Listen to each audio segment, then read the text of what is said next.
Saudações vidreiras, é o seguinte, esses dias eu estava reunido com um grupo de vidraceiros e a gente estava falando sobre padronização. O assunto estava rolando em torno de que muitas vezes o vidraceiro, nós como vidraceiros, pensamos padronizadamente, vamos dizer assim. Como assim, Gabriel? Pensa que hoje a gente faz muitas coisas no automático. Por exemplo, muitas vezes você faz um projeto e você coloca lá altura e largura, ou pelo fato de você ter um software, ou pelo fato de você enviar esse projeto para a Tempera nem pergunta muitas vezes o que você quer de fato, como que você vai personalizar esse produto para o seu cliente. Ela simplesmente faz porque existe um padrão. Então, só para você ter uma ideia, um exemplo. Quando eu comecei a trabalhar com vidro, existiam duas linhas de porta pivotante. As duas linhas, elas praticamente faziam a mesma função e o que mudava era o design, o tamanho e o recorte, vamos dizer assim. Não mudava muita coisa, elas tinham a mesma aplicação e elas têm, na verdade, praticamente as mesmas limitações.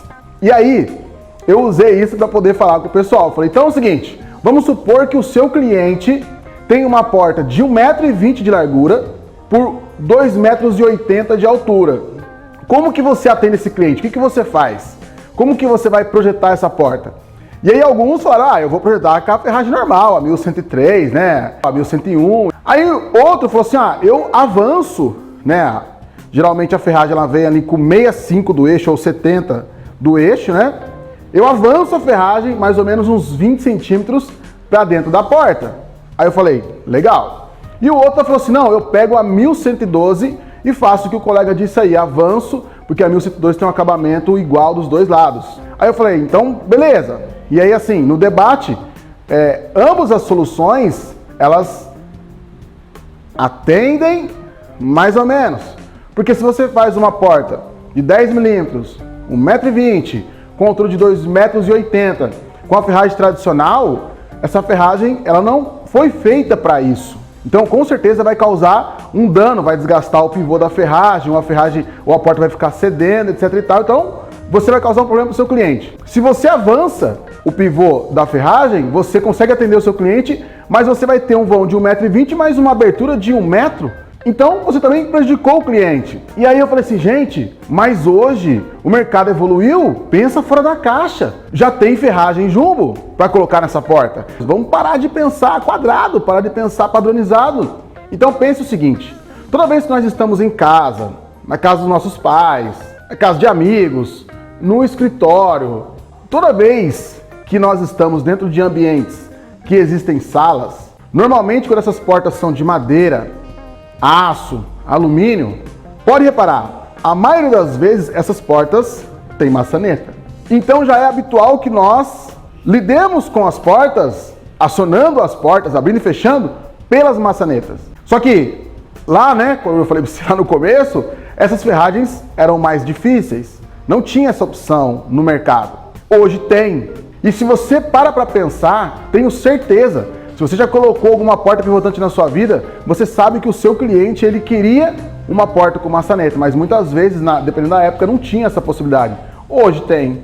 Hoje o mercado evoluiu e já tem essa possibilidade. Então pense que habitualmente o nosso cliente está acostumado a manusear as portas com fechadura de maçaneta. Algum tempo atrás nós fizemos o vídeo dessa fechadura que tem um recorte 1520 com maçaneta, tem um design diferenciado, bem legal. E aí depois do vídeo a gente entrou em contato com o pessoal da MM Fechaduras para poder trocar ideia, para poder falar tal. Eles perguntaram se a gente tinha gostado da fechadura, a gente falou bacana, legal, gostei tanto que a gente está usando até agora na porta essa fechadura. E aí eles me contaram que aquele miolo que a gente mostrou no vídeo, ele no passado não era daquela forma, ele passou por uma evolução. Então qual que foi a mudança? Essa fechadura da MM, ela é estilo bate-fecha também. Além de todos os atributos que ela tem, ela também é bate-fecha. Só que ela tem que ter um lado, porque a lingueta dela é em ângulo. Então, de uma certa forma, teria que ser comprado uma fechadura pro lado esquerdo, uma fechadura pro lado direito. Mas não é isso que acontece. Você compra uma fechadura e você tem a possibilidade de virar a lingueta. Então, com o dispositivo antigo, tinha que se pegar uma chave de fenda, soltar o parafuso, e aí muitas vezes aquela mola saía pulando, né? Poderia até perder. Aí, beleza, virava a lingueta e apertava novamente o parafuso. Então, dependendo da forma com que o parafuso fosse apertado, muitas vezes ele poderia vir soltando e aí a lingueta travava. Então, o pessoal da MM Fechaduras falou, não, tem que resolver isso aí, vamos mudar. E aí mudaram o dispositivo. E hoje ficou muito mais fácil, porque você só aciona a trava, né, a travinha, recolhe a lingueta, gira e coloca lá na posição que você quer. Pronto, só isso. Muito mais fácil, muito mais ágil e muito mais seguro. Então não tem mais a possibilidade de, por exemplo, a lingueta travar porque o parafuso soltou. Então, evolução é a palavra de hoje. Evolução, saia do quadrado, saia do padronizado. E aí, quando vocês estiverem em uma situação que requer uma porta pivotante, que você está ali conversando com o seu cliente, etc e tal, lembre-se que esses nossos clientes já estão habituados a sempre manusear as portas pivotantes com maçaneta, as portas tradicionais de madeira, aço, alumínio. E pense que fechadura com maçaneta sempre é uma boa opção. Legal? Tamo junto? Então tamo junto, é nóis e forte abraço, valeu!